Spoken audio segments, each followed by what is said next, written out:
Bismillahirrahmanirrahim. Assalamualaikum warahmatullahi wabarakatuh. Waalaikumsalam warahmatullahi wabarakatuh. Alhamdulillahi rabbil alamin. Allahumma salli ala Fatimata wa abiha wa ba'liha wa baniha wa sirril mustawda'i fiha bi'adadi ma ahata bihi ilmu. Pada pertemuan yang pertama dan yang kedua saya akan ulang ala kadarnya untuk mengingatkan kita tentang masalah syukur. Kita sudah membahas ala kadarnya satu persatu tentang ta'rif atau definisi bersyukur. Dan sudah saya jelaskan bahwa yang pertama adalah syukur itu irfanun ni'mati minal mun'imi.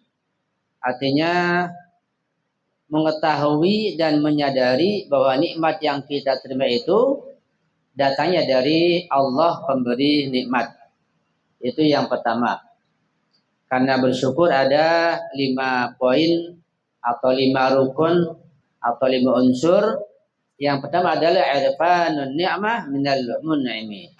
Mengetahui dan menyadari bahwa nikmat yang kita peroleh, yang kita terima itu datangnya dari Allah Subhanahu wa taala. Artinya bahwa seluruh nikmat apapun yang sampai kepada kita maupun yang belum sampai itu datangnya dari Allah Subhanahu wa taala. Dan sudah saya jelaskan bahwa nikmat-nikmat tersebut datangnya dengan perantara. Tidak datang langsung kepada kita. Seperti makanan dengan perantara yang sangat banyak sampai kepada kita. Itu sudah saya jelaskan.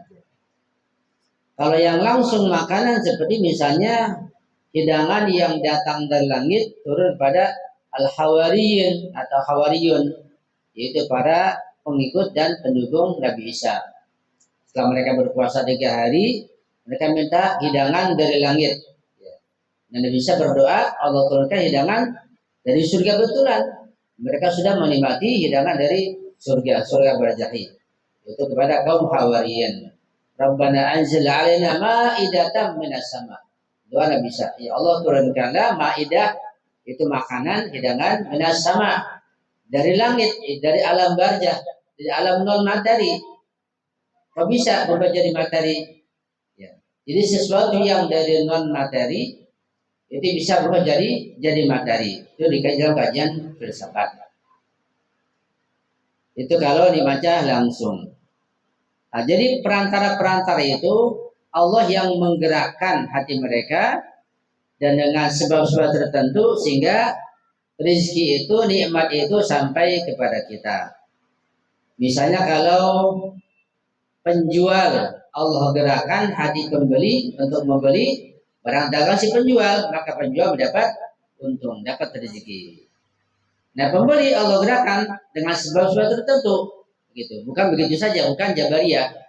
Bukan seperti keyakinan ahli sunnah jabariyah, semuanya kehendak Allah, semuanya Allah yang mengerjakan, semua Allah yang melakukan, tidak seperti itu. Tapi dengan hukum kausalitas, semua begitu. Yang bekerja misalnya Allah gerakan, misalnya hati kepala bagiannya, persaliannya untuk memberikan gaji tiap bulan kepada para pegawainya. Kalau misalnya supir, ya ibaratkan hatinya dari Allah para penumpangnya, sehingga bisa menumpang mobil yang membawa angkot yang bawa penumpang atau bawa gojek. Semua datang ya dengan perantara yang berangkat dari Allah Subhanahu wa taala. Dan sudah jelaskan bahwa menyadari dan mengetahui nikmat datang dari Allah itu merupakan syukur qalbi. Itu ada di hati kita. Mengakui, menyadari, dan meyakini. Kemudian juga sudah saya jelaskan bahwa Rasulullah bersabda tentang ucapan Alhamdulillah. Yang bahwa Alhamdulillah meliputi ucapan La ilaha illallah dan ucapan Subhanallah. Jadi di dalam La ilaha illallah ada kandungan Subhanallah dan La ilaha illallah. Kata Rasulullah, Man qala subhanallah falahu asyru hasanatin. Barang siapa yang mengucapkan subhanallah, maha suci Allah, maka dia akan memperoleh 10 kebajikan. Wa man qala la ilaha illallah falahu asyruna hasanah. Siapa yang mengucapkan la ilaha illallah, dia akan mendapatkan 20 kebajikan. Berarti lebih banyak 10 dibanding subhanallah. Tapi wa man qala alhamdulillah, saya mengucapkan alhamdulillah, falahu salasuna hasanah, yang mendapatkan 30 kebajikan. Jadi paling tinggi alhamdulillah, kemudian la ilaha illallah, subhanallah. Subhanallah kalimatun tadullu ala taqdis. Subhanallah itu menunjukkan makna kesucian. Wa la ilaha illallah kalimatun tadullu ala tauhid. La ilaha illallah menunjukkan kalimat tauhid, yaitu mengesahkan Allah Subhanahu wa taala. Walhamdulillah tadullu ala ma'rifatin ni'ami minal wahidil haq. Sedangkan kalimat alhamdulillah itu menunjukkan bahwa si pengucapnya mengetahui dan mengenal dan menyadari nikmat datang dari Allah yang maha hak.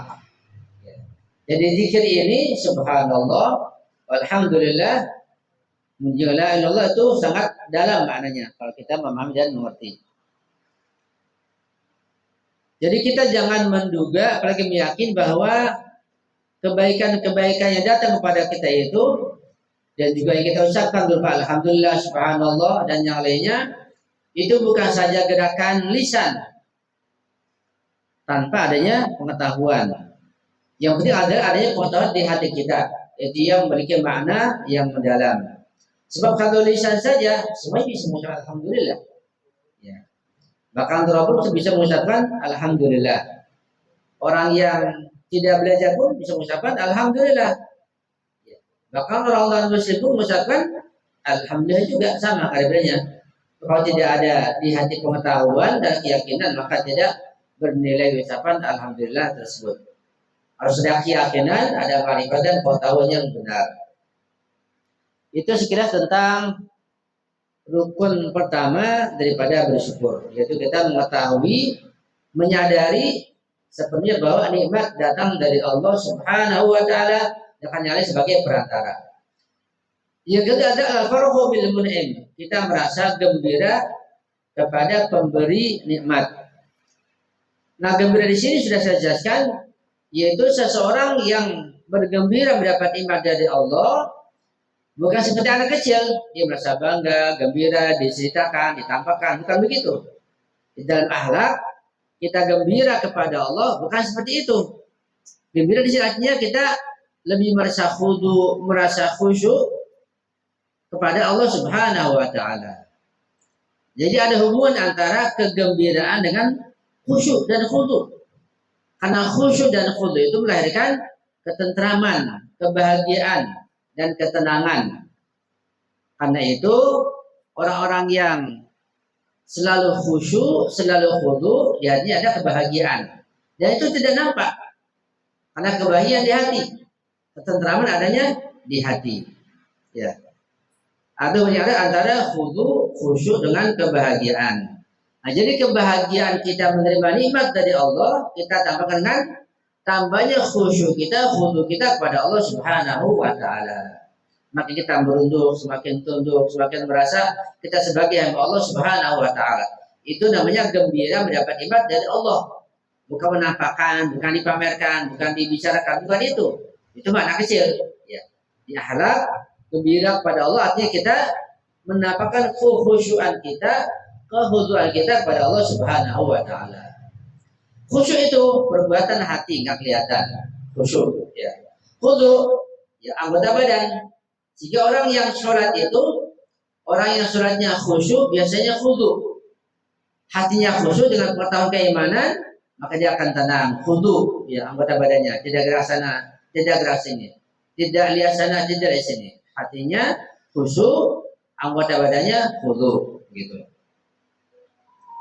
Nah, sebagaimana bahwa ma'rifah itu mengetahui dan menyadari nikmat datang adalah syukur qalbi, maka gembira pun bagian daripada syukur qalbi juga.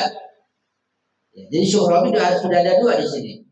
Pertama kita mengakui dan menyadari bahwa nikmat yang kita terima datang dari Allah. Itu sudah syukur qalbi namanya. Yang kedua, kegembiraan yang benar seperti ini yaitu adanya khusyuk, adanya khudu, bagian dari syukur qalbi juga. Ketika syukur qalbi dua, maka dia akan semakin mendatangkan ketentraman, ketenangan, kebahagiaan. Kan itu tidak heran kalau orang-orang yang hatinya bersih dan selalu bersyukur kepada Allah, ada syukur, ada tawakal, ada sabar, selamat dari macam-macam penyakit jantung, penyakit migran misalnya, dan bahkan bisa menyembuhkan. Itu sangat mujarab untuk menyembuhkan macam-macam penyakit. Kajian-kajian akhlak seperti itu. Karena akan mendatangkan ketenangan. Betapa banyaknya obat tidak ada manfaatnya ketika hatinya, ketika rohnya tidak diobati dengan kajian-kajian ilmu akhlak. Nah, kemudian masalah gembira di sini.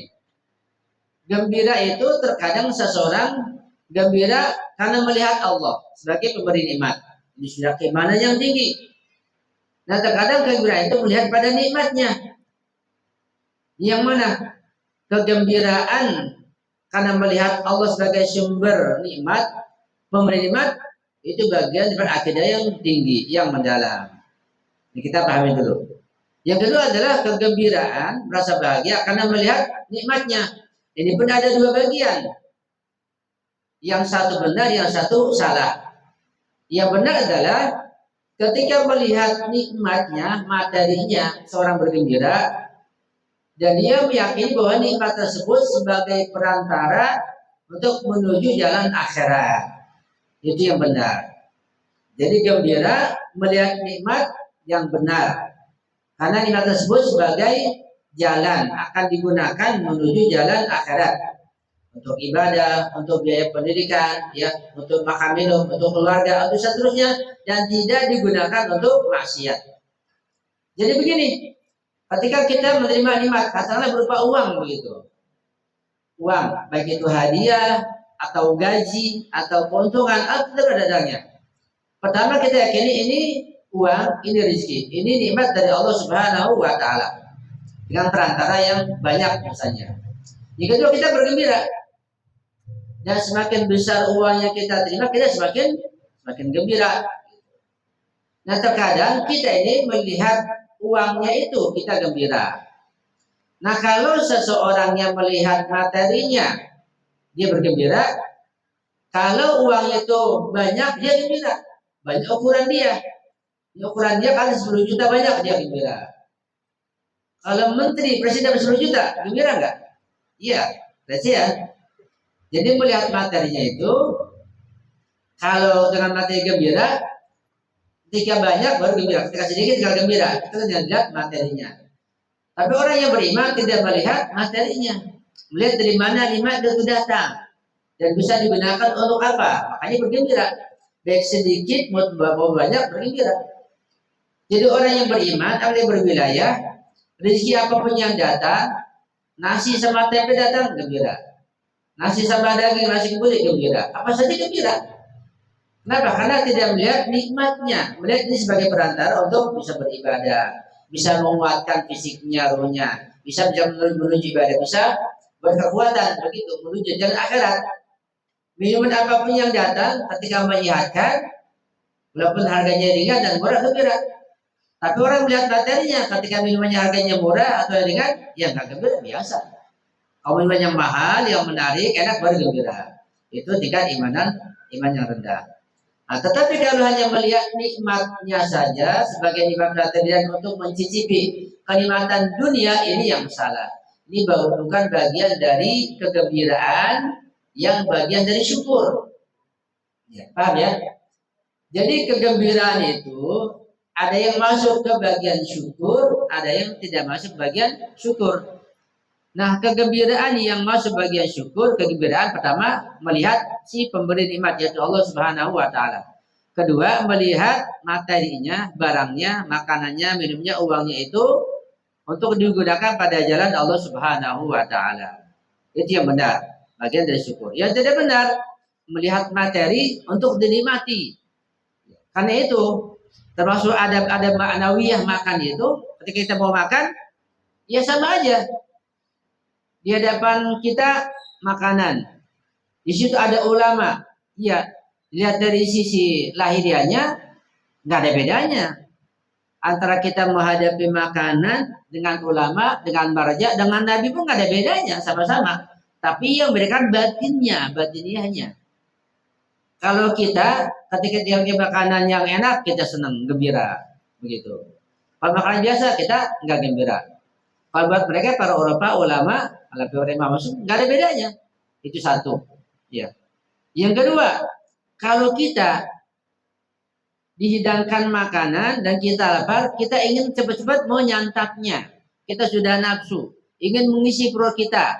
Karena nafsu, karena kelezatan di situ, karena dunia kita di situ, karena materi kita di situ. Itu kalau kita. Tapi kalau para ulama, para Eropa, batinnya nggak begitu. Tidak tergesa-gesa. Pertama syukur pada Allah, mohon diberikan keberkahan, diberikan kesehatan, jangan ada racunnya. Kemudian berdoa banyak sekali, kemudian menyantap seukurannya diperlukan. Begitu. Itu ada maknawiyah. Kalau kita begitu, makan aja susah. Kalau pengen jadi yang penuh berkah. Sehingga makanannya seperti itu mendatangkan keberkahan, mendatangkan kesehatan, kekuatan. Tidak mendatangkan penyakit. Mengapa kita banyak sakit dan macam-macam penyakit timbul? Karena makan kita salah dan juga batiniah kita ketika makan juga salah. Kita makan dengan nafsu, dengan selera. Betul dengan selera, tapi selera kita, nafsu kita lebih dominan daripada batiniah doa kita. Nah, kita perbaiki, insya Allah. Ya, saya pun perbaiki pelan-pelan. Gitu. Kan pernah saya bahas di sini tentang bagaimana Syekh Bejat mengajarkan kita makan. Ya. Seperti saya sampaikan bahwa sebanyak makanannya depan kita yang kita ingin makan, maka sebanyak itu pula bismillahnya. Masih ingat nggak? Iya. Ya. Ketika ada 2 lauk, ada tempe sama sambal, bismillahnya berarti 2 kali. Iya, 3 nggak apa-apa. Kalau ada tambah lagi misalnya sayur asam, jadi 4 bismillahnya. Tambah lagi ikan 5, begitu. Itu luar biasa. Dan lebih dari itu, bukan sekedar bismillah. Bismillah yang kita baca untuk tempe, ini bismillah khusus tempe. Ini bismillah khusus ikan. Ini bismillah khusus sambal. Ini bismillah untuk nasi. Ini bismillah bismillahnya beda. Seperti kalau orang yang membaca surat itu, ketika baca bismillah, ini bismillah untuk surat Qul. Ini bismillah untuk surat Al-Falaq. Begitu beda-beda. Walaupun lahirnya sama, itu sudah ada maknawiyah. Kita nggak paham kenapa seperti itu. Ya.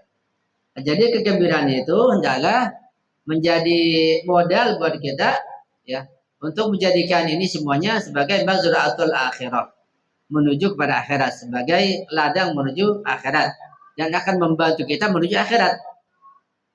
Nah, jadi seperti itu. Ketika kita melihat nikmat, makanan, minuman, rezeki apa saja, maka di benak kita ini sebagai penolong kita menuju akhirat. Apapun bentuk nikmat tersebut, mau makanan, mau minuman, mau uang, mau apa saja, mau kendaraan, kita yakini di hati kita ini ada ma'rifat dan kesadaran ini sebagai penolong kita menuju akhirat. Berat, baru makan berat, ini syukur. Jadi syukur nggak mana itu, sangat berat. Ini baru dua poin. Makanya Allah katakan, ya, siapa yang bersyukur akan aku tambahkan nikmatnya. La in syakartum la azidannakum. Kalau kalian bersyukur, aku akan tambahkan nikmat itu atas kalian. Pasti ya bersyukurnya dengan cara seperti ini. Tapi kalau kufur, maka azab Allah akan datang. Kemudian lebih dari itu, lebih tinggi lagi begini.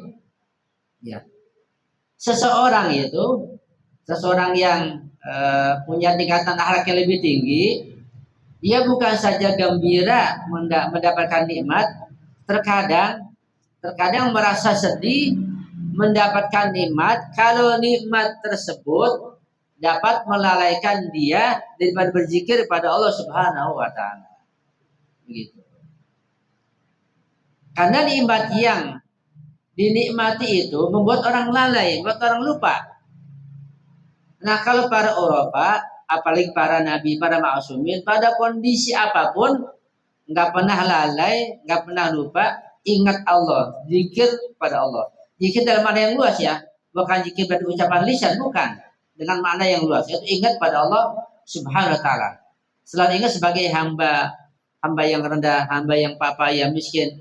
Sementara Allah yang maha kuat, maha kuasa dan segala-galanya. Itu namanya zikir qalbi. Nah, seorang yang arif atau seorang yang tinggi akhlaknya, akhlak batinnya, ketika mendapat nikmat dan nikmat itu dapat melalaikannya walaupun sedikit saja, dia sedih. Makanya Syekh Bejat itu, Anda baca satu buku, ketika dikasih makanan dalam suatu acara, dia ambil sedikit. Dia mengatakan, ini aku ambil sedikit, tapi aku tahu ini akan memberatkan aku. Begitu. Padahal hidangannya halal, di tempat-tempat ulama juga, sampai bilang begitu. Luar biasa. Kalau kita lagi makan, lupa sudah. Iya. Ada yang bilang, jangankan kita kepada Allah, lagi makan enak, sama mertua aja lupa, katanya begitu. Iya. Iya. Jangan sampai suami makan di restoran lupa sama istri, ini lebih parah lagi. Ajak-ajak istri makan di restoran. Walaupun ya di warteg nggak apa-apa, restoran juga warteg. Ya. Nah ini kita coba, paling nggak kita ingat lah, kita ingat apa yang dipraktikkan oleh para ulama. Apa itu? Yaitu mereka ketika mendapatkan kenikmatan, nikmat apa saja, mau nikmat makan, minum, tidur, nikmat istri, nikmat apa saja, dan itu dapat melalaikannya lebih sedikit, mereka sedih. Kita nggak pernah sedih, kita paham juga enggak, kita mulai paham insya Allah. Ya. Apalagi kalau nikmat itu dapat membendung, dapat mencegah daripada perbuatan yang baik. Terkadang orang dapat nikmat itu ujian, seperti pada masa Rasulullah dapat nikmat sehingga enggak zakat kan, itu ujian. Nah kita terkadang dapat nikmat pun ujian. Lagi mau ngaji dapat nikmat, ya hanya enggak jadi ngaji, gitu, menyimpang. Ya. Nah kalau seperti ini maka akan membahayakan akhiratnya. Ya, karena itu kita tidak melihat nikmat itu, kita melihat sebagai perantara yang dapat mengajak kita kepada jalan Allah Subhanahu wa taala. Itu dua hal sudah lewat ya. Sekarang masuk ke pertemuan ketiga, penjelasan yang ketiga. Tentang bahwa rukun syukur yang ketiga itu atau unsur syukur yang ketiga adalah al-amalu bimujibil farah, yaitu melakukan perbuatan sesuai dengan kegembiraan tersebut. Kegembiraan yang dihasilkan dari ma'rifah, dari pengetahuan dan kesadaran bahwa nikmat datang dari Allah Subhanahu wa taala. Fa huwa al-qiyamu bima huwa maqsudul mun'imi wa mahbubihi. Wa huwa ta'allaqu bil qalbi wal lisani wal jawarih. Artinya bahwa melakukan, mempraktikkan kegembiraan dengan nikmat tersebut, artinya kita harus melakukan, melaksanakan dan mempraktikkan apa yang diinginkan oleh mahbub kita, yang kita cintai, yaitu Allah Subhanahu wa taala. Jadi di sini perlu adanya ma'rifah. Karena itu apapun pembahasannya, mau syukur, mau sabar, mau tawakal, sudah kita lihat apa saja bahasanya, ketika tidak ada landasan ma'rifahnya maka akan ringan bobotnya. Jadi landasan adalah ma'rifah pada Allah Subhanahu wa taala. Wa ta'ala bil qalbi wa lisani wal jawari. Ini berkaitan dengan masalah hati, masalah lisan dan masalah anggota tubuh kita. Sekarang yang berkaitan dengan masalah hati. Apa maksudnya? Itu kegembiraan yang disitu kita mengamalkan apa yang Allah perintahkan dengan gembira, artinya kita selalu menunjukkan perbuatan kita dengan perbuatan yang baik.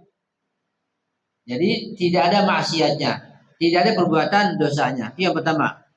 Yang kedua, wa idmaru likafatil khalqi.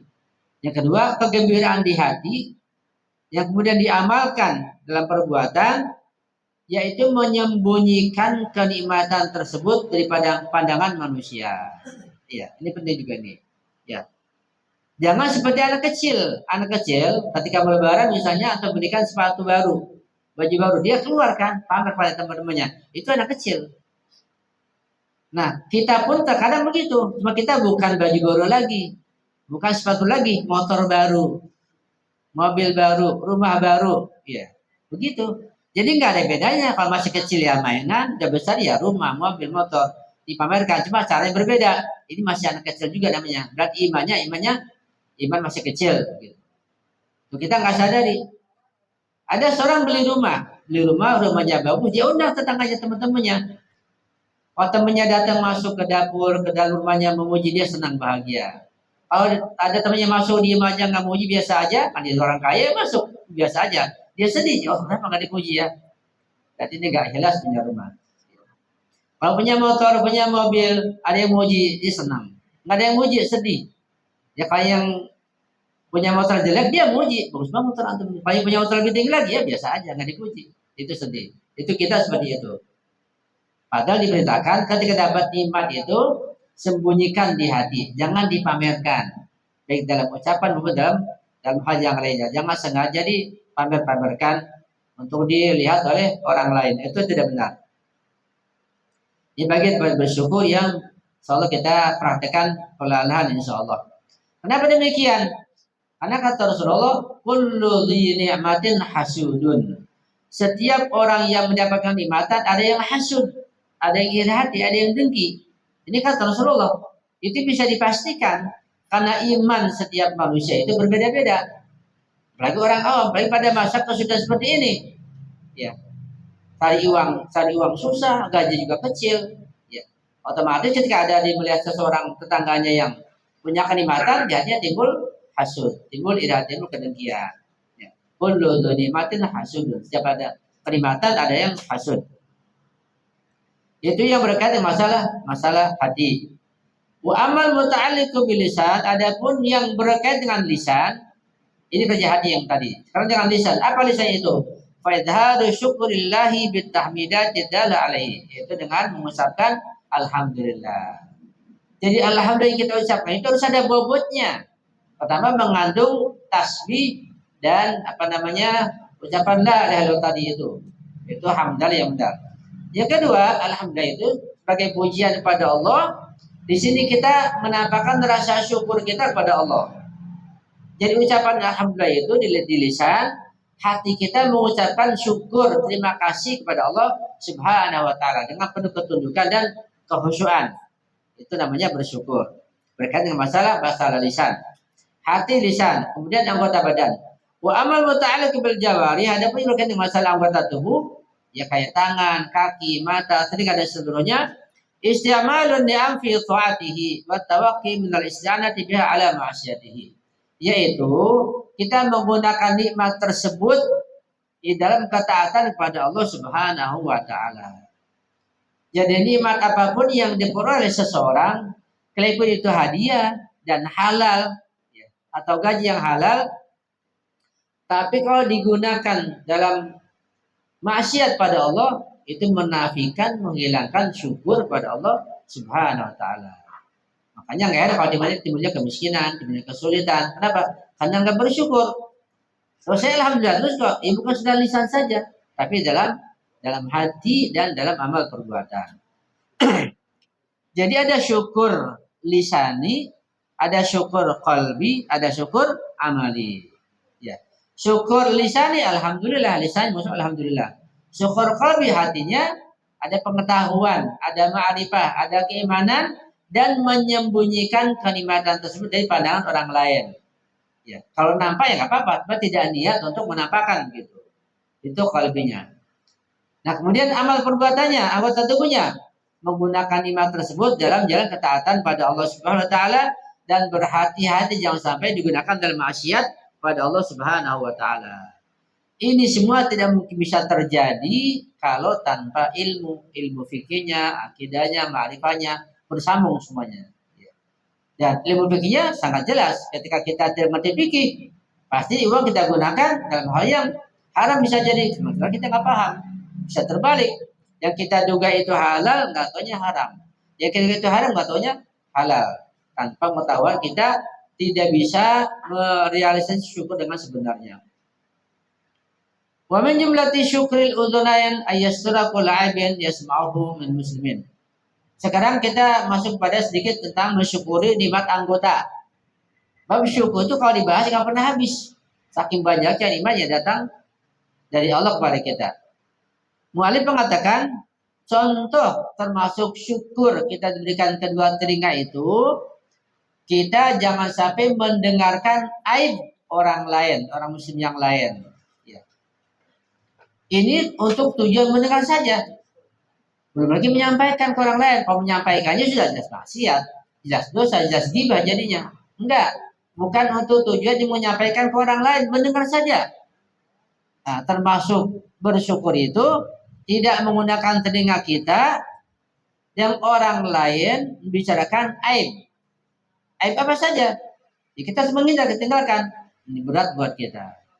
Nah, jadi mendengarkan aib orang lain dari manapun, dari teman ngobrol kah, dari televisi kah, dari medsos yang lain kita dengarkan, itu sudah menafikan atau mengurangi syukur kepada Allah Subhanahu wa taala. Betul-betul berat, sangat berat ini. Pada khulu hadza wa usalu fi jumlati syukri nikmatu hadil Allah. Nah, jadi kalau kita menggunakan dua telinga kita untuk mendengarkan kebaikan yang berpahala, itu baru bersyukur namanya. Bersyukur atas nikmat telinga. Ya. Dan termasuk kufur kan disingkatnya, termasuk kufur atas nikmat mata misalnya, itu bukan saja mata kita gunakan dalam hal maksiat, itu sudah jelas kufur. Ya. Ketika mata tidak digunakan dalam hal yang semestinya, bukan saja kebaikan atau ketaatan yang semestinya lah. Jadi yang mubah begitu. Mata digunakan pada hal yang mubah. Melihat sesuatu kita jalan, kamu lihat jalanan. Apa perjalanan wajib? Enggak wajib. Tapi itu ya wajar. Kita jalan melihat jalanan. Nah, kalau kita punya mata, kita enggak digunakan semestinya pada jalan-jalan yang semestinya, maka di samping juga kita kufur atas nikmat mata kita. Kufur kedua, kita kufur atas nikmat cahaya matahari. Sampai segitu jauhnya. Kenapa demikian? Karena kita tidak mungkin bisa melihat tanpa bantuan sinar matahari. Jadi mata kita ini berfungsi bisa melihat karena ada sinar. Coba sekarang nggak ada sinar, mati semuanya. Kita bisa melihat nggak? Nggak bisa melihat. Di siang hari ada mata kita bisa melihat. Di malam hari kita keluar, kita nggak bisa melihat. Jadi mata kita ini baru bisa berfungsi kalau ada sinar. Dan kalau mata kita digunakan bukan pada semestinya, kita dua kufur. Kufur atas nikmat mata yang kita miliki, kufur atas nikmat sinar matahari atau sinar lampu ini. Begitu kata mu'alif, yang sangat dalam, luar biasa. Ya. Kemudian juga syukur anggota badan. Ya. Secara global, syukur anggota badan itu artinya bahwa kita menggunakan anggota badan kita dalam jalan ketaatan pada Allah Subhanahu wa taala. Mata, lisan, telinga, tangan, kaki semuanya kita gunakan dalam taat pada Allah. Nah, berarti kita perlu ilmu. Karena tanpa ilmu jangan-jangan kita gunakan dalam maksiat. Begitu. Itu sampai begitu. Jangan kita harus menghindari perbuatan maksiat dari anggota badan. Ini masih jauh dari yang kita lakukan. Dan semakin bernilai anggota badan itu, maka nilai syukurnya semakin tinggi. Misalnya anggota badan kita yang paling sensitif apa? Otak. Maka otak kita gunakan untuk berpikir dalam hal yang bermanfaat, mengkaji ilmu misalnya, memahami ilmu itu dengan otak. Apalagi yang mahal anggota badan kita, jantung, paru-paru itu sangat mahal. Maka syukurnya atas nikmat tersebut semakin tinggi juga. Itu kita hitung. Ada kitab namanya Tauhidul Mufaddal, di sana menjelaskan tentang masalah anggota badan dan fungsinya yang luar biasa. Bersama Imam Ja'far Shadiq pada Mufaddal tentang semua anggota badan dan fungsinya. Itu kita baca, kita akan mengetahui keajaiban anggota badan kita. Kita tambah syukur insyaallah pada Allah Subhanahu wa taala. Bahkan di sini balil muradu min khalqis sama'i wal ardi wa khalqid dunya wa asbabiha ayasta'inal khalqu biha 'ala al-wusuli ila Allah. Ini lebih dalam lagi, luar biasa. Jadi kita sebagai seorang yang mukmin, apalagi yang berwilayah, harus memahami, mengerti dan menyadari bahwa nikmat anggota badan kita ini semuanya dari mata, telinga dan semuanya ini dari Allah dan harus kita gunakan untuk jalan menuju Allah Subhanahu wa taala dalam jalan ketaatan untuk mencapai kesempurnaan begitu. Bahkan kata beliau, bahkan diciptakannya langit, bumi dan sebab-sebab semuanya ini itu Allah ciptakan agar kita dapat mencapai kesempurnaan kita kepada Allah Subhanahu wa taala. Jadi tidak ada suatu makhluk pun yang ditaskhir, yang ditundukkan, yang digerakkan oleh Allah pada kita, melainkan agar kita berjalan menuju Allah Subhanahu wa taala. Luar biasa. Jadi adanya langit, bintang, bulan, matahari, semuanya itu, adanya lautan, ikan semuanya, adanya hutan dan semua bumi seisinya itu untuk kita gunakan dalam rangka jalan menuju Allah, beribadah pada Allah, ketaatan pada Allah Subhanahu wa taala. Wala wusula ilaihi illa bi mahabbatihi wal unsi bihi fid dunya wa tajafi 'anid dunya wa ghururiha. Dan kita tidak akan bisa mencapai kepada ketaatan pada Allah, pada kesempurnaan insaniah kita, tanpa kita adanya mahabbah kepada Allah, tanpa adanya kesenangan pada Allah di dalam dunia ini, dan tanpa adanya kita menjauhkan dunia dengan kecongkakannya, menjauhkan kelezatan dunia dan hal-hal yang memikatnya. Ini perlu pengetahuan lebih pengetahuan lagi untuk menjauhkan itu semuanya. Ini juga perlu bahasan lebih dalam lagi. Wala unsa illa bidawamid dzikr, dan tidak ada kecintaan dan kegandrungan kepada Allah, kepada semua itu, melainkan dengan bidawamid dzikri, dengan senantiasa mengingat Allah Subhanahu wa taala. Karena itu orang-orang yang awam atau santri-santri biasa megang tasbih. Di Iran banyak tasbih itu. Tasbih gunanya untuk membantu hati agar ingat pada Allah. Tanpa tasbih bisa lupa. Makanya para ulama megang tasbih supaya ingat. Bahkan ada tasbih kayak ini kan, tasbih Jepang itu kan? Ya. Tasbih Jepang pakai kayak cincin begitu. Itu membantu juga. Nah, kalau para ulama, para ma'sumin, mereka di hati mereka enggak pernah lepas dari zikir pada Allah Subhanahu wa taala. Kalau di Iran kita lihat banyak orang yang komat kambing di dalam bis, ya, di jalanan baca sholawat, istighfar. Bahkan dalam ceramah-ceramah itu mereka dengan ceramah, tapi lisannya mengucapkan sholawat, istighfar. Di Iran itu sudah biasa begitu. Kita masih sangat jarang sekali. Ya. Jadi semua itu tidak terjadi adanya kesenangan, kecintaan, kerinduan pada Allah, ketaatan pada Allah, illa bidawamil dzikri. Zikir di hati senantiasa berkumandang dengan pengetahuan, dengan zikir yang benar tentunya. Wala mahabbat illa bil ma'rifah al-hasilah bidawamil dzikri, dan tidak ada mahabbah melainkan dengan adanya ma'rifah. Ma'rifah pada Allah, mengenal Allah. Di mana ma'rifah itu pun dihasilkan dengan dawamul dzikri. Jadi sini ada hubungannya antara dawamul dzikri, senantiasa berzikir, dengan adanya ma'rifah dan mahabbah. Tiga serangkai itu. Adanya dawamul dzikri, kemudian mahabbah, dan adanya ma'rifah. Artinya bahwa ketika seseorang memiliki ma'rifatullah, ada yang ma'rifah kepada Allah, maka nanti dia akan timbul mahabbah, cinta kepada Allah. Ketika ada mahabbah di hatinya, maka dia pasti akan menjalankan zikir dalam lisan di hatinya. Itu berkaitan. Ini sifatnya pasti. Jadi gimana caranya? Kita masih bisa jawab berzikir. Caranya ya kita harus untuk mengkaji ma'rifah. Kita kenal Allah, kaji akidah lebih dalam lagi, sehingga nanti akan timbul mahabbah pada Allah. Ketika timbul mahabbah kan timbul dawamul dzikri, sehingga pada Allah Subhanahu wa taala. Wala yumkinu dzikru wal fikru illa bi baqa'il badan. Nah, sekarang hubungan antara zikir, antara fikir tadi itu dengan badan kita.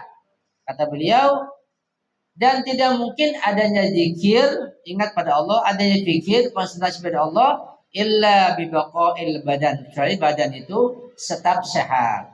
Berarti menjaga kesehatan wajib hukumnya. Wala yabqal badanu illa bil ardi wal ma'i wal hawa'i wan nari. Dan badan kita ini tidak mungkin bisa sehat, bisa selamat kecuali dengan adanya tanah, adanya air, adanya udara, dan adanya api. Berkaitan satu sama lain. Ingat ya, tanah, apalagi air, oksigen, ya, udara, dan api. Ini 4 hal. 4 hal ini sangat penting untuk kita pahami dan kita gunakan dalam rangka ketaatan pada Allah Subhanahu wa taala, kemudian juga untuk menjaga kesehatan kita. Jadi badan kita ini sekarang kita sadari, kita baru tahu ternyata badan kita ini sangat bergantung kepada keberadaan tanah, air, udara, dan api. Coba, kalau nggak ada tanah, nggak ada api, kata-kata, nggak ada api, kemudian nggak ada kompor. Jadi gini kita makan, repot. Masih mending kalau nggak ada air gimana? lebih parah lagi. Ya, kalau udara nggak mungkin. Kalau nggak ada udara mati, atau udara sama kotor mati. Ini 4 hal nikmat dari Allah kita ingat selalu. Tanah apalagi, kalau nggak ada tanah, ya sulit, nggak ada tumbuhan. Makanya Syekh Jadi mengatakan dari riwayat kata beliau, ketika di situ ada tanah dan ada air, dua, ada tanah dan ada air, itu adalah sumber kehidupan. Tanah dan sumber kehidupan. Ketika enggak ada tanah atau enggak ada air, ya di situ sumber kebinasaan. Jadi dua sumber kehidupan, tanah dan air. Dan di Indonesia di mana sebanyak-banyaknya sumber kehidupan, cuma kita nggak bisa menggunakannya. Sangat disayangkan nikmat dari Allah Subhanahu Wa Taala. Jadi sekarang kita harus pahami bahwa badan kita ini, fisik kita ini ternyata sangat bergantung pada 4 hal itu, yaitu tanah, air, oksigen, udara, dan api. Wala yatimmu dzalika illa bi khalqil ardi was sama'i wa khalqi sa'iril asya wa kullu dzalika ajri badan. Dan itu semua tidak mungkin bisa sempurna, bisa terjadi kesehatan badan yang lainnya, melainkan itu ciptaan dari Allah. Jadi Allah perlu menciptakan semua itu, menciptakan langit untuk turun air, menciptakan yang lainnya juga sehingga timbul tumbuh-tumbuhan. Jadi perlu diciptakan, masing-masing punya kekuatan. Dan semua itu kata beliau untuk badan kita. Betapa kita Allah hormati begitu tinggi. Walaqad karramna bani Adam. Manusia sangat Allah hormati. Laqad khalaqal insana fi ahsani taqwim, dihormatkan Allah. Semua untuk manusia. Kitanya nggak sadar, kitanya nggak tahu diri, dan kita nggak tahu harga diri kita. Betapa makhluk yang lain itu tunduk pada kita atau ditundukkan untuk kita. Kitanya nggak tahu, kitanya nggak ngerti. Betapa kita kufur pada Allah Subhanahu Wa Taala. Ya. Jadi Allah ciptakan langit begitu agungnya, gunung, lautan, hutan, dan semua ini untuk kita manusia agar badan kita ini sehat, sehat untuk beribadah. Tapi kita semena-mena, tidak melaksanakan, tidak menjaga kesehatan dengan baik, makan sembarangan, minum sembarangan, akibatnya kita yang merusak diri kita sendiri. Itu bagian daripada kufur nikmat. Jadi kufur nikmat itu banyak jalannya. Di antaranya adalah kita makan sesuatu, minum sesuatu yang dapat merusak badan kita. Kita masih perlu belajar lagi. Kalau sudah tahu kita terjadi juga dan sengaja, itu berbahaya. Saya sering kalau kumpul gitu lihat orang sakit, ya. Yang sakitnya macam-macam. Tapi karena menghadapi makanan itu nggak kuat. Sering terjadi seperti itu. Sudah tahu sakit, sudah tahu dokter melarang, tapi dia masih menerjang makan sesuatu yang dilarang atau misalnya dilarang. Berarti menjadi dirinya. Ini bagian pada kufur nikmat. Wala in kafartum inna adzabi lasyadid. Kalau kalian kufur maka akan datang azab Allah. Azab Allah itu bukan saja dari turun api, bukan. Turun gempa, bukan. Azab Allah bisa lewat penyakit. Karena kufur nikmat, tidak menjaga kesehatan, makan sembarangan, datang kanker, datang sakit paru-paru, datang sakit mah, datang ini. Itu bagi pada azab Allah juga. Jadi makna itu juga sangat luas. Wala kafartum inna adzabi lasyadid. Jadi dari ini kita akan pahami bahwa kita harus menjaga kesehatan semaksimal mungkin dari makanan minuman agar kita tidak termasuk kufur nikmat dan agar kita tidak dapat azab dari Allah berupa macam-macam penyakit. Nah, juga menjaga kesehatan dengan cara lain juga sangat banyak, menggunakan oksigennya bagaimana caranya, menggunakan air bagaimana caranya, dan lain sebagainya. Wal badan mawtiyatun nafsi wa nafsu rajatu ila Allah al mutmainnatu bi tulil ibadah wal ma'rifah. Tadi semua untuk badan kita, sampai langit, bumi, air, api, semua untuk badan kita agar sehat. Badan kita untuk apa? Badan kita mawtiyatun nafsi. Badan ini kendaraan ruh. Jadi badan kita ini kendaraan ruh. Selama kita hidup, ada hubungan erat antara ruh kita dengan badan. Berarti kalau badan itu tunggangan ruh, nah untuk sementara selama kita ini nanti ditinggalkan, ya ruh pergi sendiri, badan jadi tanam dalam kubur sementara. Sekarang badan ruh kita menunggang badan ini, istilahnya begitu sebagai kendaraan. Karena sudah dipahami itu istilah untuk mendekatkan pemahaman saja. Istilah ulama akhlak bahwa badan ini adalah markab ruh, tunggangan ruh. Artinya untuk menjaga ruh supaya sehat, maka badan pun harus kita jaga semaksimal mungkin. Makanya para urofa, para ulama itu makanya hati-hati luar biasa, nggak sembarangan, ya. Agar badan sehat, kan badan ada sebagai kendaraan ruh. Nanti ruh dengan badan bisa beribadah. Sedangkan ruh itu, nafs, itu akan kembali kepada Allah. Dan itu adalah ruh yang tenang, jiwa yang tenang. Kenapa jiwa yang tenang? Karena banyaknya ibadah dan ma'rifah. Ketika ma'rifahnya dalam, ibadah banyak, maka jiwanya tenang, kita akan kembali pada Allah Subhanahu wa taala. Ya ayyatuhan nafsul mutmainnah irji ila rabbika radiyatan maradiyah. Fadkhuli fi ibadi wadkhuli jannati. Itu nafsu yang bagaimana? Nafsu yang menjaga kesehatan badannya. Ya. Imam Khomeini kurang apa lagi? Beliau bukan imam maksum. Kita baca imam maksum sudah terlalu jauh. Imam Khomeini adalah beliau itu olahraga. Sudah setelah itu jalan tiap pagi ada jadwalnya dan selalu tetap gitu, tetap dan tepat sampai tetangganya itu mengukur jalan imam pada jam tertentu, nggak meleset begitu. Olahraga, rahabar kurang apa lagi? Masih mendaki gunung, kita kalah, kita nggak pernah olahraga, kita malah malas. Olahraga banyak caranya, banyak jalannya, jadi jangan ditinggalkan ya. Jadi barang siapa yang melakukan atau menggunakan nikmat itu bukan pada ketaatan pada Allah Subhanahu wa taala, maka dia termasuk kufur. Ketika kufur, maka dia akan terkena azab atau penyakit atau macam-macam bencana. Nah, bencana itu bukan saja materi, bukan saja kelihatan, terkadang nggak kelihatan. Berupa kesedihan, kedukaan, kesempukan, berupa emosi, berupa macam-macam.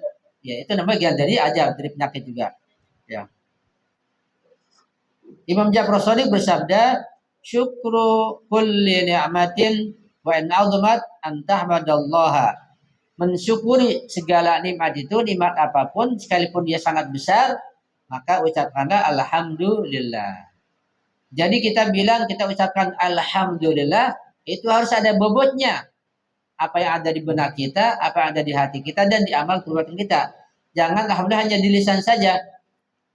Dia mengatakan syukrun ni'ami ijtinabul maharim. Termasuk mensyukur nikmat Allah menjauhkan hal-hal yang diharamkan. Yang syubhat juga. Kalau tak itu haram, itu syubhat, dia ditinggalkan. Ketika dia terjadi juga termasuk tidak syukur. Ketika tidak syukur, termasuk kufur. Ketika kufur, datang ajab. Ajab penyakit. Penyakit ada yang fisik, ada yang non fisik. Ya. Panjang jadinya. Maka kalau sudah tahu itu syubhat, dia ditinggalkan. Jangan ikuti selera. Jangan ikuti hawa nafsu. Timbulnya apa? Timbulnya ajab. Ajab penyakit. Penyakit macam-macam. Penyakit lahiriah, penyakit batiniah. Penyakit lahiriah masih mending, bisa ke dokter. Penyakit batiniah, malas ibadah, malas ngaji. Kalau dengar gibah, senang. Ya, bahaya. Dengan pengajian, malas. Lihat TikTok, lihat Instagram. Kalau yang menghibur, ada gosip, senang. Pengajian disingkirkan. Itu bagian penyakit. Kenapa? Karena makan sembarangan, karena kufur. Wa tamamu syukri qaulu rajul, dan sempurna syukur ucapan alhamdulillahirabbil alamin. Ya. Beliau ditanya, apakah syukur itu ada batasnya? Ini penting nih. Imam Ja'far Shadiq ditanya, hal syukri haddun idza fa'alahu al-'abdu kana syakiran?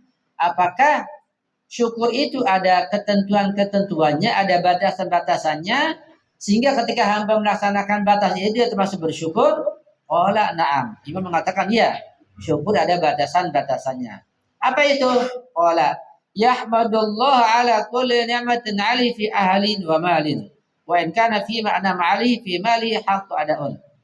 Jadi singkatnya bahwa bersyukur itu batasan-batasnya adalah lisannya mengucapkan alhamdulillah, baik nikmat keluarga, nikmat harta, nikmat yang lain, kemudian menjalankan amanat yang ada pada nikmat tersebut. Ya ada khumus, ada zakat, ada infak, macam-macam menjalankan gitu. Ada hak anak, ada hak istri. Ya. Jangan sampai nanti gajinya sedikit hanya untuk dapur aja. Ya. Kemudian dipakai buat beli rokok lagi, udah kurang. Namanya kufur. Ketika kufur datang penyakit namanya dari kufur pada Allah Subhanahu wa taala.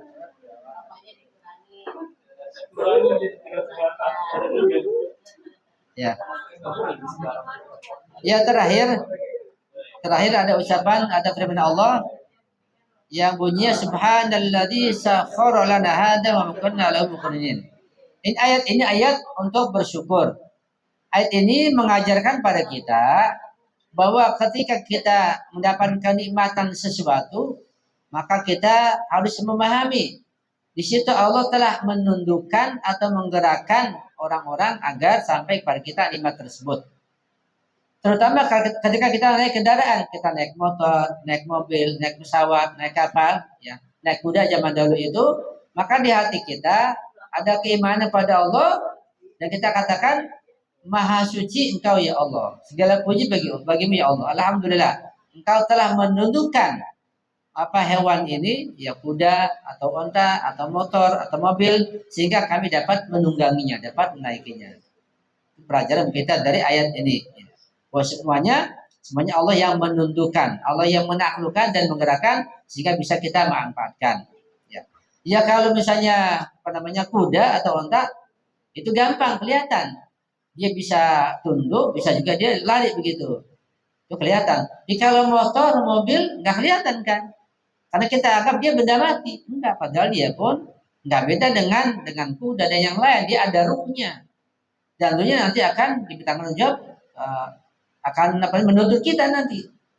Betul memang kita tidak melihatnya, tapi di batin itu kita pahami bahwa kendaraan apapun, mau sepeda, mau motor, mau mobil apa saja ada ruhnya, harus kita lakukan dengan baik, kita rawat, kita urus, ya kita jaga gitu dengan baik.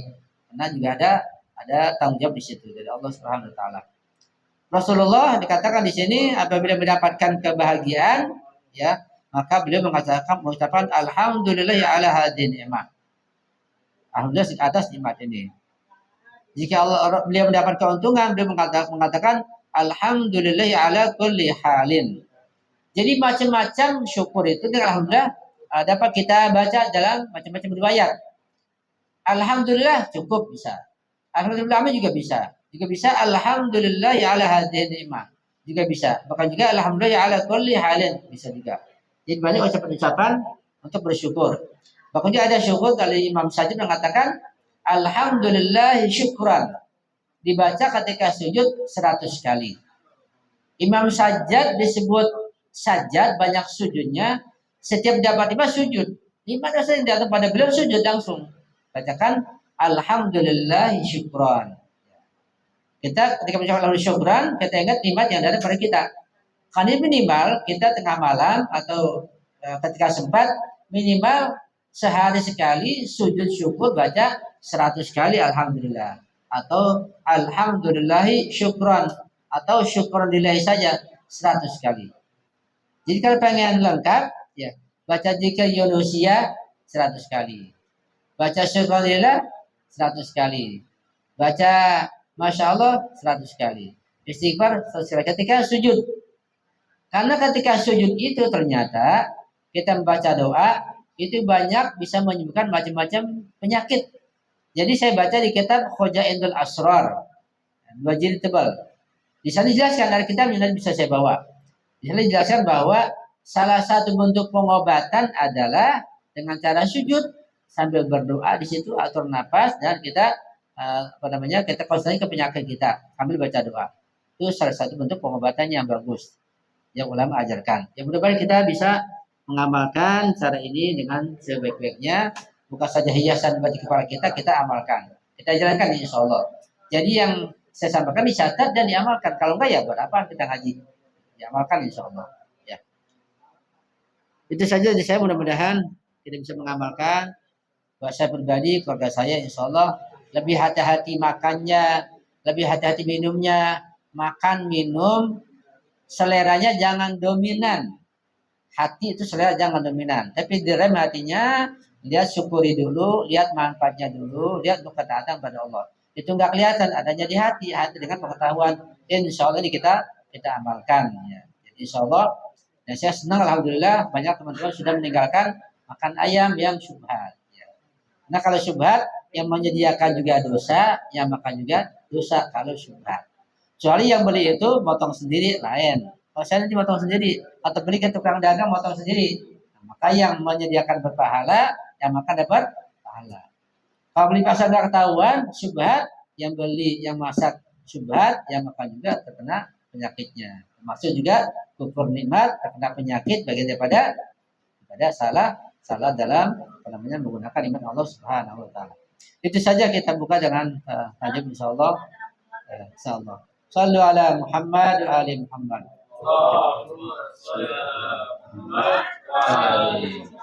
Itu yang pertama. Yang kedua ini penting, yang kedua ini. Dan sering saya sampaikan sebetulnya, yang namanya ayam itu, ayam broiler itu, ayam yang dipelihara, tidak tahu bagaimana cara meliharanya, makanannya, suntikannya itu, itu sekalipun yang motong rahbar, tetap saja nggak sehat, makan sering-sering. Kalau sebulan sekali nggak apa-apa. Tapi kalau sudah 50 tahun ke atas, jangan sering-sering.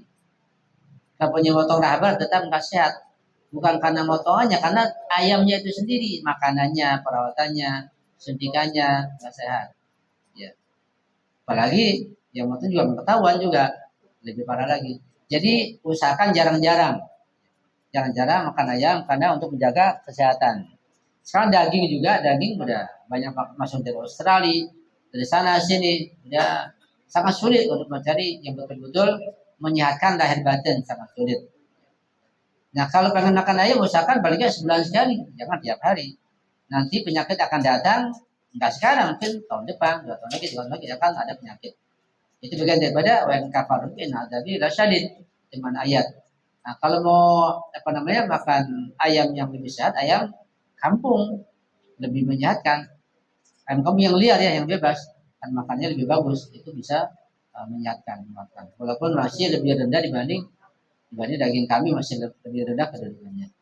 Ya, jadi kita berusaha meningkatkan pengetahuan kita. Setelah kita tahu, kita akan merubahnya. Dulu kita nggak tahu, ya begitu sudah lewat. Kan kita tahu ya, kita merubah. Kan manusia berkembang, manusia berikhtiar, bertambah pengetahuannya. Ketika ilmunya bertambah, harus merubah, harus bisa. Kita masalah makanan, minuman, memang juga termasuk juga ada bagian dari intervensi Yahudi, Zionis, kita harus lebih hati-hati untuk menjaga kesehatan kita, insyaallah. Jadi apapun namanya, apapun bentuknya, ya kalau itu tidak menyehatkan badan kita berusaha untuk menghindarinya. Memang kita kan maunya yang enak, yang praktis, yang murah, udah gitu maunya kita. Itu selera kita. Harus dapatkan badan kita dan ruh kita, insyaallah. Itu kan juga jadi kesalahan juga itu. Mohon penjelasan. Ya. Yang pertama secara singkat, buat orang-orang awam seperti kita, memang untuk bisa bersyukur itu karena mendapatkan nikmat materi. Karena kita masih rendah pengetahuan kita, iman kita melihatnya juga materi, dari situ kita bisa bersyukur. Tapi nanti kalau kita sudah melatih diri kita bersyukur, dari materi ini akan meningkat pelan-pelan ke yang lainnya. Karena ketika seorang bersyukur, ya pada derajat pertama, dia akan diberi derajat kedua terus, begitu sampai ke derajat yang berikutnya. Jadi buat kita pertama nikmat materi itu nanti akan kita pahami, yang berikutnya akan meningkat. Ya. Kemudian yang kedua, bahwa masalah syukur itu kalau kita kaji lebih dalam lagi berkaitan erat dengan masalah-masalah yang lain yang sangat banyak, sangat luas. Ya. Lagi tadi saya katakan bahwa nikmat yang kita miliki itu semakin punya peranan penting, semakin punya nilai tinggi, maka syukurnya harus lebih banyak, lebih dalam. Tadi saya bilang, seperti kita punya otak, kita punya jantung, ini nikmat yang besar, ini sangat sensitif, punya peranan penting, maka syukurnya harus lebih banyak daripada nikmat anggota tubuh yang lain. Padahal otak kita ini dan jantung masih berupa materi dan bakal kita tinggalkan setelah kita meninggal dunia. Tapi syukurnya sudah begitu dalam. Tadi kita bicarakan tentang syukur materi itu, kita syukur masalah makanan, minuman, tanah, air, api, kan semuanya materi. Dan materi terbatas. Bagaimana syukur kita kepada sesuatu yang nggak terbatas?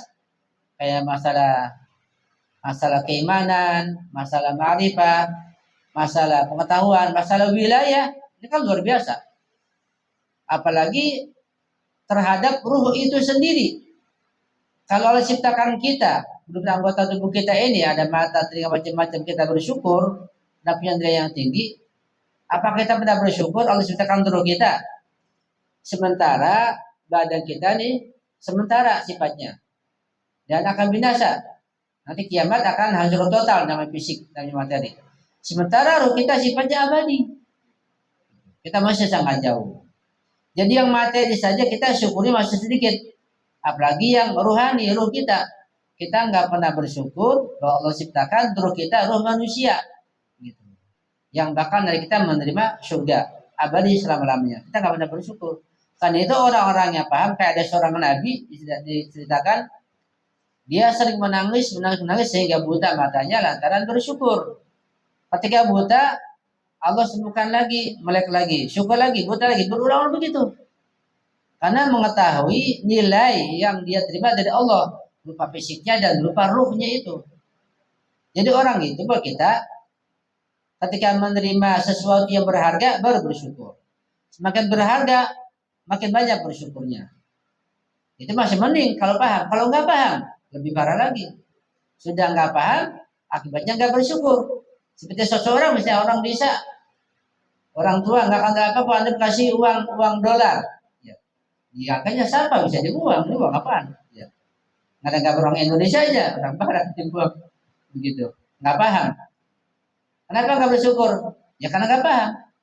Cuma kalau dia paham, dia akan sangat bersyukur. Begitulah kita. Kita banyak nggak paham jika kita nggak bersyukur. Nah, kita meningkatkan ilmu kita, ya, ilmu lahiriah, ilmu batiniah, kenikmatan batiniah, kenikmatan ruhaniah, kita pahami sehingga syukur kita akan bertambah insya Allah. Karena syukuri banyak sekali celah-celah yang bisa dicapai nantinya dari situ. Terutama untuk kesehatan tubuh dan kesehatan ruh juga banyak bisa dicapai dengan jalan bersyukur. Tapi syukurnya syukur yang sebenarnya, syukur yang hakiki, bukan syukur di lisan saja, enggak, syukur yang dengan yang dibahas oleh para ulama tersebut, insya Allah. Ya adanya begitu, seperti itu. Dan yang kita nggak tahu benar atau enggak, kita nggak tahu karena yang informasinya seperti itu dan digoreng itu dan bacaan-bacaan yang benar. Iya. Nah, ini gimana sih? Iya. Memang kita ini sehari-hari lebih banyak menghitung kenikmatan, lebih banyak menghitung keuntungan, dan kita hampir tidak pernah menghitung banyaknya dosa-dosa yang tersebar di antara kita. Jarang sekali, atau mungkin kita nggak pernah. Kita lebih banyak menghitung keuntungan, berapa gaji, berapa keuntungan, itu yang kita tunggu-tunggu, yang kita hitung-hitung. Kita hampir nggak pernah menghitung dosa-dosa kita dan dosa-dosa yang tersebar di lingkungan kita. Kalau kita hitung-hitung, banyak sekali. Ya, banyak sekali. Pertama misalnya, dosa riba. Apa ada bank yang nggak riba di Indonesia? Bahkan bukan saja bank, tempat-tempat penggadaian, apa ada yang nggak riba? Tambah lagi rentenir di mana-mana, tambah lagi koperasi. Jadi riba tersebar di mana di seluruh Indonesia, lewat bank, lewat pegadaian, lewat rentenir, lewat pribadi, macam-macam. Kita sudah dikepung oleh riba. Kita terkena dosa riba. Al-Bakar Syuroji mengatakan di kota Qum, kotanya ulama di Iran yang nggak ada riba, mengatakan kita nggak makan riba, tapi kita mencium aroma riba. Itu di Qum, itu ulama, itu yang nggak ada riba. Gimana kita coba? Itu dosa riba. Dan paling kecilnya dosa riba itu seperti seorang anak yang sengaja menzinai ibunya sendiri. Paling kecilnya dosa. Kita sudah biasa. Satu. Itu dosa riba. Nah, dosa yang lain hitung sendiri. Dosa medsos hitung sendiri. Kita banyaknya. Nah, di antara yang kita tidak hitung, ya kita juga lengah. Dosa telinga kita ini mendengarkan informasi berita dari mana-mana yang di situ berita keburukan. Kita mendengar saja sudah berarti kufur nikmat telinga. Ketika sengaja berbahaya, akan datang azab nantinya. Jadi sekedar mendengar saja sudah kufur nikmat telinga. Kita mendengarkan untuk tujuan menggibah. So, sengaja asyik, tambah lagi. Ya, biasanya begitu. Nah, biasanya ya bukan saja di kaum ibu-ibu, bapak juga sama aja, nggak ada bedanya. Senang kalau cerita masalah gibah, masalah ini itu. Apalagi sudah bicarakan terkait masalah politik, masalah pemilu segala macam, sudah bongkar-bongkaran. Itu bagian daripada buka aib namanya dan dosa juga. Ya kita gimana? Kita asal kita paham, kita berusaha untuk tidak baca, tidak mendengarkan, kita hapus saja. Kita pura-pura, jadi kita jangan mendengarkan. Kalau terdengar dimaaf, karena terdengar mendengar, terdengar dimaaf. Kita berusaha menghindari. Kayak kita masuk mall, kita masuk toko, kita masuk ini ada musikan. Kita sengaja menikmati mendengarkan dosa. Kalau terdengar saja, kita perhatian kemana saja, dimaaf pada kondisi dosa seperti itu. Nah, kita sudah dikepung oleh dosa, sehingga ajab kita, ajab yang macam-macam. Ajab itu bukan saja berupa penyakit, tapi juga berupa ketidaktenangan, kecekcokan, macam-macam ajab ada pada kita. Yang berkaitan masalah-masalah rohani. Ya. Mungkin yang bisa saya berikan jawaban secara global adalah bahwa di dalam hidup ini kita senantiasa dan selalu dihadapkan kepada berbagai macam pilihan. Itu sudah pasti. Dalam makan kita memilih, minum kita memilih, tidur memilih, beli pakaian memilih, ke pasar beli buahan milih nggak? Milih. Ya. Bahkan beli hal yang sekecil-kecilnya, kayak misalnya ibu ke pasar beli bawang, milih nggak? Milih. Beli bawang aja milih, walaupun sangat murah dan banyak. Walaupun semuanya juga kelihatan masih baru, tetap aja milih. Kenapa? Karena di fitrah manusia memilih. Itu pasti. Apalagi yang besar-besar. Itu pertama. Yang kedua, di samping memilih itu ada fitrah manusia, kita nggak bisa menghindari, pasti memilih. Ya. Yang kedua, bahwa kita harus punya ilmu pengetahuan untuk memilih itu. Dan tidak mungkin memilih sesuatu tanpa pengetahuan. Dan biasanya kalau orang yang nggak punya pengetahuan untuk memilih, minta bantuan orang lain. Begitu. Kayak saya mau beli mobil nih. Ada 3 mobil. Saya kan nggak tahu mana yang bagus, mana yang kuat, mana yang segala macam. Saya tanya Bang Udin yang ngerti. Minta bantuan. Ya. Dan begitu seterusnya orang-orang yang dihadapkan pada pemilihan, dan dia nggak tahu, pasti logisnya itu dia bertanya pada yang mengerti. Pada yang ngerti langsung dia lakukan. Nah, begitu pula dalam hal yang lain, dalam hal apa saja. Termasuk juga kita menggunakan medsos atau menggunakan HP. Kan banyak pilihan di situ. Ada grup bermacam-macam. Nah, kalau kita nggak punya ilmu, ya tanya pada yang mengerti. Kita pilih yang mana, ini bahaya enggak, ini apa manfaatnya. Kalau kita sudah tahu, kita pilih dengan ilmu kita. Misalnya, ada satu grup musik di grup itu. Yang kedua ada grup lentera yang ada nasihatnya di situ, ada pengajiannya. Kan kita tahu, pilih yang mana kira-kira. Kalau sengaja pilih grup musik, grup film, ada masa di situ, namanya menerjang, namanya dosa. Pilih grup yang bermanfaat. Ketika tahu pilih yang, nah kita pasangkan dari kita, pilih yang bermanfaat. Nah di medsos pilihan banyak sekali, di YouTube banyak nasihat, banyak macam-macam. Semakin banyak pengetahuan seseorang, maka pilihannya semakin beragam. Jadi solusinya adalah pertama kita punya ilmu dulu, udah kita memilih dengan ilmu kita, gitu globalnya. Karena kita dihadapkan pada pemilihan di mana saja, mau di pasar, mau di mall, mau di medsos, kita dihadapkan pada macam-macam pilihan, kita gunakan ilmu kita pilih dari yang baik, pilih yang terbaik. Antara baik dan buruk, kita pilih yang baik. Antara baik yang terbaik, kita pilih yang terbaik, kemudian seterusnya. Itu solusi secara global, insyaallah. Teman kepada teman yang lain, satu pengajian dengan pengajian yang lain.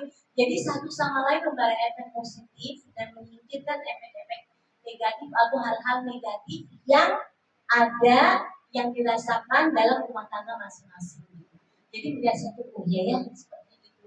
Jadi dia termotivasi gitu, untuk membentuk keluarga yang sakinah mawaddah warahmah.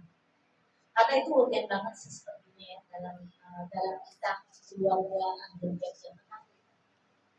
Ya, ini soal yang cukup bagus terkait dengan masalah syukur, terkait dengan masalah rumah tangga. Tentu bahasanya cukup dalam dan luas. Secara global, ini sudah saya singgung bahwa untuk kita bisa mensyukuri nikmat itu, pertama perlu adanya ma'rifah, adanya ilmu pengetahuan tentang nikmat itu sendiri. Itu yang penting dan yang pertama. Karena mana mungkin kita bisa bersyukur kalau kita belum kenal nikmat itu.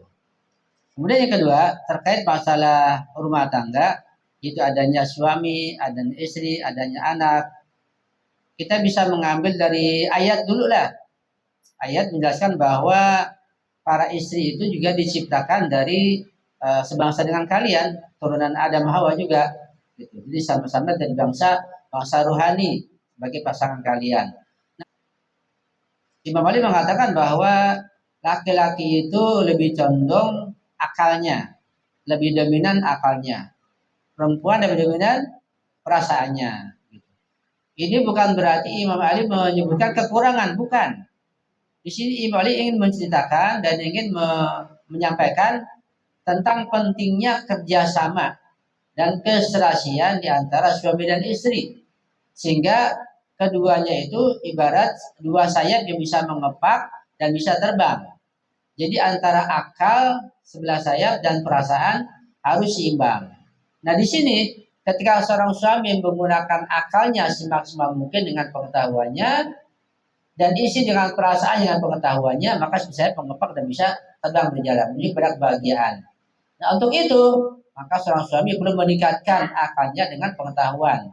Istri juga meningkatkan pengetahuannya sehingga perasaannya tidak berlebihan, tidak dapat terjaga, sehingga akan dapat mensyukuri nikmat Allah dalam keluarga ini.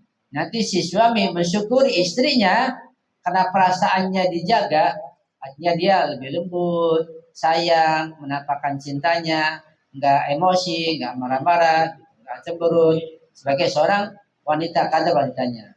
Nah, seorang istri pun bersyukur pada suaminya, karena suami dengan akalnya dia merasa lebih kuat, lebih gagah, dia cari uang, nggak malas, cari nafkah untuk istrinya, jadi seimbang begitu. Ini sebagai contoh saja bahwa suami lebih dominan akalnya digunakan untuk menjalankan syariat, dan sisi lebih dominan perasaannya juga untuk menjalankan syariat. Jadi baik akal maupun perasaan untuk menjalankan ketaatan dan syariat.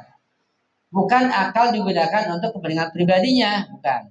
Bukan perasaan untuk digunakan untuk pribadinya, sehingga ada timbulnya emosi, timbulnya manja, timbulnya ngambek, macam-macam, bukan begitu. Enggak. Ketika ini dominan akalnya, ini dominan perasaannya, tapi ukurnya adalah syariat, maka akan timbul kebahagiaan dan nanti keduanya akan bersyukur pada Allah Subhanahu wa taala. Karena syukur itu identik dengan mendapatkan nikmat, sehingga suami bersyukur pada Allah karena nikmat istri yang salehah dan istri saleh syukur pada Allah karena dapat suami yang saleh.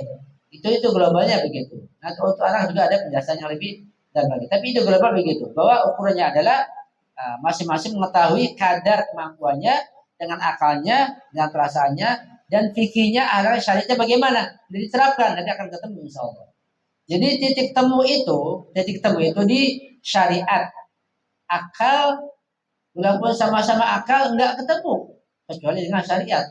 Ya antara orang berakal semuanya kalau kumpul enggak ketemu. Dan antara ulama Sunni, ulama Syiah memang enggak berakal. Tapi bisa enggak ketemu bagaimana? Pada berakal.